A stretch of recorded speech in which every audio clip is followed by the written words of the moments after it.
พามาสำรวจเขื่อนน้ำพุงอยู่จังหวัดสกลนครมาหาหม่องกลางเต็นท์เอาขี่รถเลาะไปเบิ่งซะก่อนชมบรรยากาศช่วงนี้เป็นยามมื้อแลง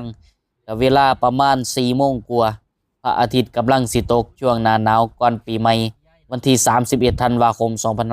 2568เอามาหาเลาะเบิ่งหม่องกลางเต็นท์นะว่าช่วงนี้อากาศกำลังเย็นดีก็เลยออกมาหาเลาะเบิ่งจักหน่อยเพื่อนนี่ก็คนก็เที่ยวไปเที่ยวมาขี่รถสวนกันหลายครับช่วงนี้อยู่ฝั่งพูนมันจะเป็นมองล้านกลางเต็นท์ครับอยู่ไกลอยู่เด้เดี๋ยวไปเดี๋ยวไปเห็นด้วยสายตาเนี่ยมันเห็นอยู่เนาะเดี๋ยวผมจะพาขี่รถเข้าไปจนมันสุดพุ่นละขับรถด้วยความระมัดระวังลูกระนาดมันหลายโพด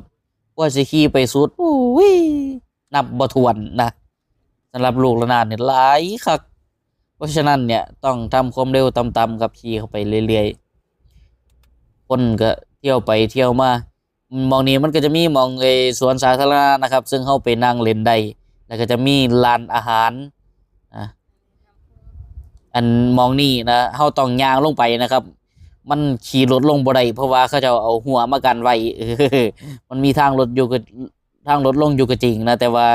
มันขี่ลงบ่ได้มันต้องย่างเอาขี่เข้ามาข้างในแหละครับมันก็เป็นอันนี้เป็นแบบถ้าเฮามันนั่งเล่นอันนี้นะได้ครับเพื่อนๆนะนั่งเล่นเศร้าพักห่มเนาะก็หาของกินก็ได้เพราะว่ามันมีร้านอาหารอยู่ข้างในตรงบริเวณสวนสาธารณะอยู่ฝั่งขวามือของเฮาเนี่ยนะซามากก็มีคนมาอยู่เด้มีคนเข้ามาพักเอารถยนต์เนี่ยมาพาลูกพาหลานมานั่งเล่นอยู่หลายเติบแต่ว่าเขื่อนมองข้างหน้าเนี่ยก็คือเป็นตะสูงเด้อปา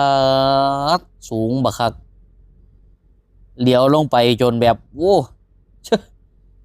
เสียววาบวาบครับอันนี้ก็เป็นเขื่อนนะฮะน้ำพุงของจังหวัดสกลนครนะฮะ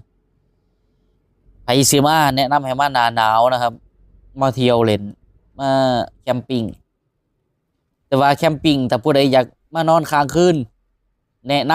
ำมันจะอยู่อีกฝั่งหนึ่งนะมีคนมาแคมปิ้งหลาย